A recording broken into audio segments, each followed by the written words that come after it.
Assalamualaikum warahmatullahi wabarakatuh. Perkenalkan, saya Citra Desi Febrianti, Prodi D3 Kebidanan tingkat 2B. Di sini saya akan membaca kembali pidato Menteri Kesehatan Republik Indonesia dengan dosen pembimbing Bapak Dr. Nurmansyah, MPD, yang bertema Upacara Hari Kesehatan Nasional Jakarta 12 November 2019. Langsung saja, pergi ke Bandung, mampir ke Braga, lihat bunga banyak yang mekar. Jangan lupa berolahraga agar tubuh sehat dan bugar. Assalamualaikum warahmatullahi wabarakatuh. Selamat pagi, salam sejahtera bagi kita semua.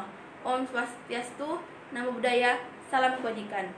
Puji syukur kita panjatkan kehadirat Tuhan Yang Maha Kuasa, yang telah memberikan limpahan rahmat dan karunia-Nya kepada kita semua, sehingga kita masih diberikan kesehatan dan kesempatan untuk dapat memperingati Hari Kesehatan Nasional yang ke-55 pada tanggal 12 November 2019. Hadirin peserta yang saya hormati, tema Hari Kesehatan Nasional ke-55 kali ini adalah Generasi Sehat Indonesia Unggul. Sebagaimana yang telah diamanatkan oleh Presiden dalam pelantikan Kabinet Indonesia Maju 2020-2024, bahwa perhatian pemerintah dalam kurun 5 waktu mendatang diprioritaskan pada pembangunan sumber daya manusia.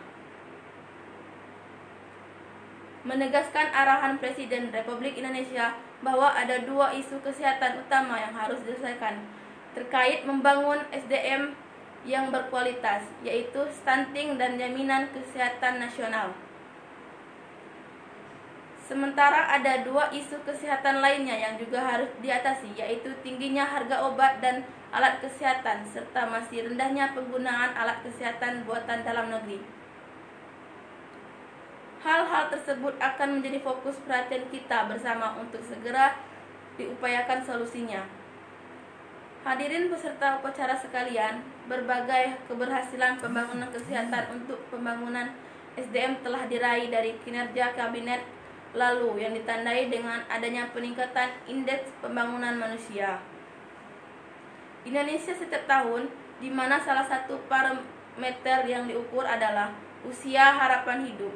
Isu-isu strategis telah dilaksanakan dan menghasilkan perbaikan, antara lain dengan menurunnya angka kematian ibu dan anak, menurunnya angka stunting, dan meningkatnya cakupan imunisasi, serta berhasilnya pengendalian penyakit menular,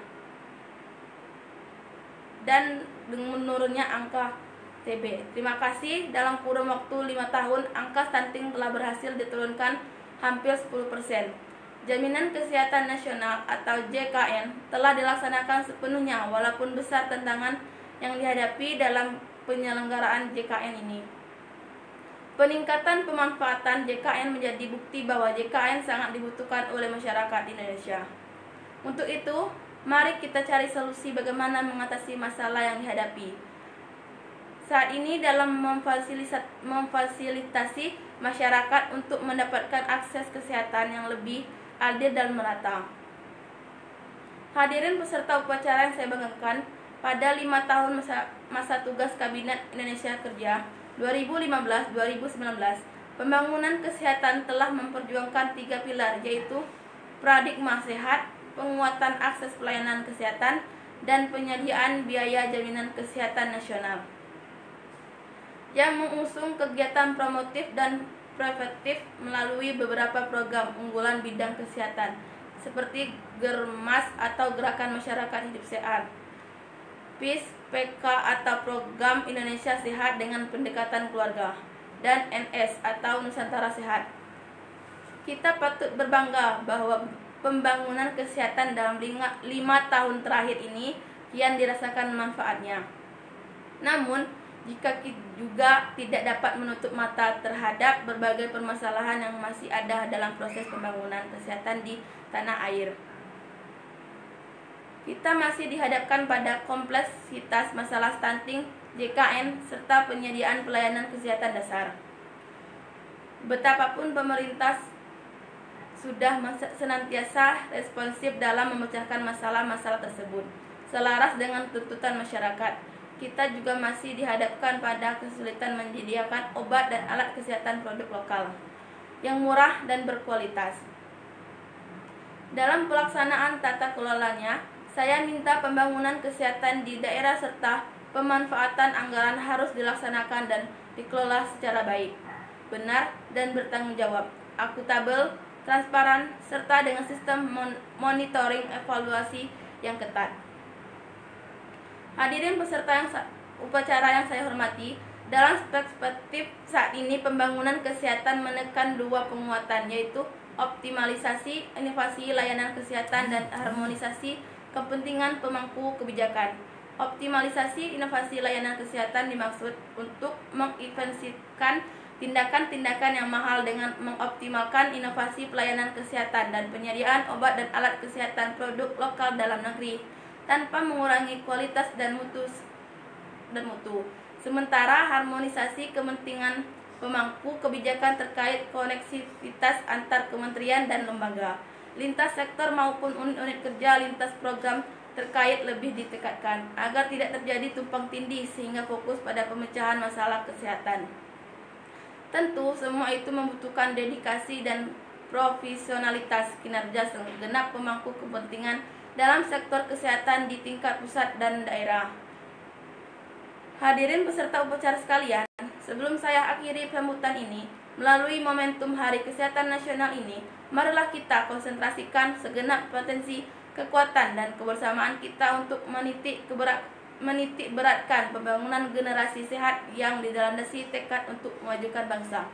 Untuk itu, saya berharap kita dapat bekerjasama dengan baik dalam melakukan upaya-upaya inovasi untuk mempercepat pembangunan kesehatan tanpa menyalahi aturan yang berlaku sesuai amanat Presiden, khususnya dalam mengentaskan stunting dan memperbaiki layanan kesehatan serta membenahi tata kelola BPJS Kesehatan serta penyediaan obat dan alat kesehatan lokal yang murah dan berkualitas. Apa yang sudah dirintis sebelumnya kita lanjutkan dan tingkatkan. Saya optimis kita dapat mewujudkan SDM unggul Indonesia maju seperti yang diharapkan oleh Presiden dan oleh kita semua.